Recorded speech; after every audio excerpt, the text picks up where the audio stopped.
वज़ीर आज़म शहबाज शरीफ जो चमड़ाहे ते जंग बाद अमन जो सिज उभरियो आहे।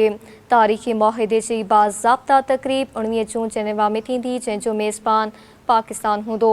क़ौमी असम्बली जे इजलास खे ख़िताब कंदे वज़ीर आज़म शहबाज शरीफ चयो त पाकिस्तानी क़ौम समेत आदमी बिरादरी खे हिन कामयाबी ते मुबारकूं ॾिए थो। वज़ीर आज़म चयो त तारीख़ी मुआहिदो सिफ़ारतकारी ऐं ॻाल्हियुनि जे अमल जी कामयाबी आहे। फील्ड मार्शल आसिम मुनीर खे तारीख़ी किरदार ते वाधायूं ॾिए थो। वज़ीर आज़म शहबाज शरीफ चयो त अल्लाह ताला जा थोराइता आहिनि। दुनिया अॼु अमन जी तारीख़ी दौर मां गुज़री रही आहे। वज़ीर आज़म चयो त स्पीकर समेत ऐवान जे समूरनि मेंबरनि खे वाधायूं ॾिए थो। पार्टी क़यादत समेत पंहिंजे पार्टी जे लीडर नवाज़ शरीफ जो थोराइतो आहे।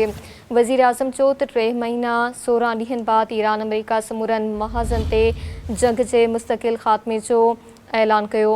अवां खे आगाह कयूं पिया। वज़ीर आज़म शहबाज शरीफ जो चमड़ाहे ते जंग बाद अमन जो सिज उभरियो आहे। तारीख़ी मुआहिदे जी बाज़ाब्ता तक़रीब 19 जून जेनेवा में थींदी, जंहिंजो मेज़बान पाकिस्तान हूंदो।